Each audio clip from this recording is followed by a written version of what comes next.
केंद्र सरकार ने नेशनल पेंशन में किया बदलाव। ओपीएस को लेकर जारी हुआ बड़ा आदेश। कोर्ट ने शिक्षक और कर्मचारियों के पक्ष में सुनाया फैसला। देखें बड़ी खबर। हेलो दोस्तों, नए वीडियो में आपका स्वागत है। दोस्तों मेरे चैनल पर बने रहें और अधिक से अधिक सब्सक्राइब करें ताकि आपको नए नए अपडेट मिलते रहें। तो हाल ही में पुरानी पेंशन योजना को लेकर एक बड़ा अपडेट जारी किया गया है, जिसके अनुसार जिन शिक्षकों की भर्ती 1 अप्रैल 2005 से पहले हुई थी वो बाद में उनके नियुक्ति कर दिए गए, उनके लिए दोबारा पुरानी पेंशन योजना बहाल की जा सकती है। हाई कोर्ट ने इसके आदेश जारी करते हुए कहा कि विभाग पुरानी पेंशन योजना में पात्र कर्मचारियों का ब्यौरा इकट्ठा करना शुरू कर दे। देश भर में पुरानी पेंशन योजना ओपीएस को लेकर आवाज़ उठी है। ओपीएस कांग्रेस शासित कई राज्यों में लागू है।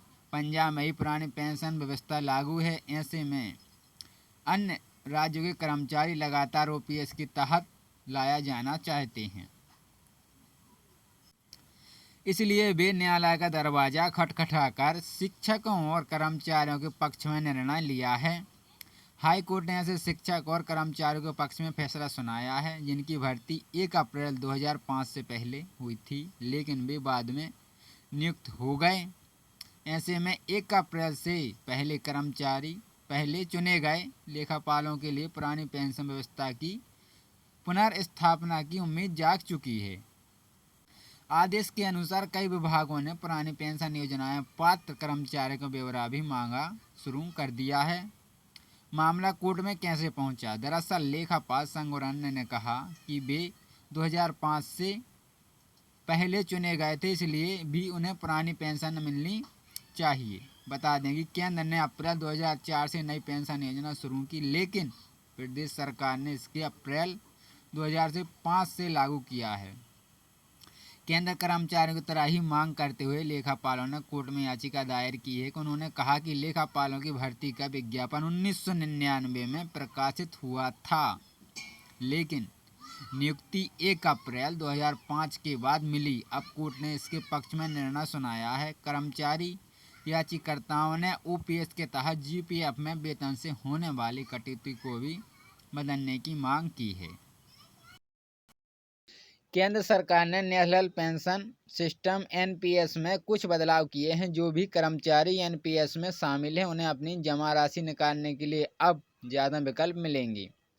ऐसे कर्मचारी एक मुक्त प्रत्याहरण SLWU के माध्यम से मासिक, तिमाही, छमाही का सालाना आधार पर उनकी सामान्य निकासी के समय उनके चयन के अनुसार 75 वर्ष की आयु तक अपने पेंशन फंड का 60% हिस्सा निकाल सकते हैं।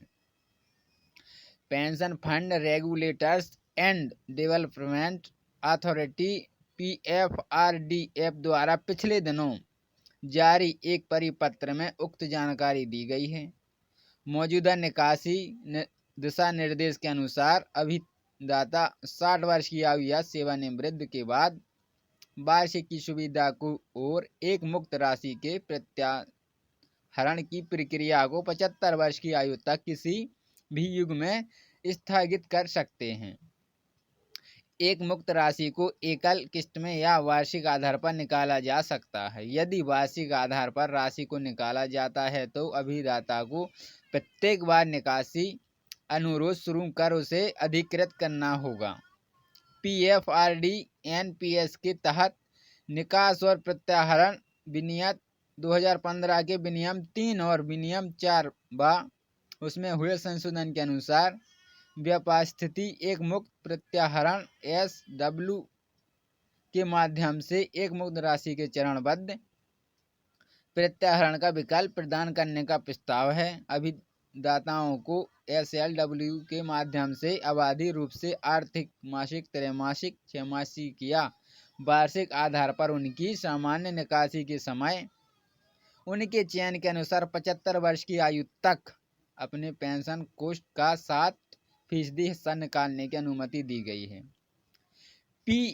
PFRDA ने अपनी सभी नोडल कार्यालयों से कहा है कि इस संबंध में पॉइंट्स ऑफ प्रेजेंस NPST और कारपोरेट अपने उन संबंध अभिदाताओं को SLW के बारे में सुनिश्चित कर सकते हैं जो 60 वर्ष की आयु में हों या सेवानिवृत्त हो रहे हों।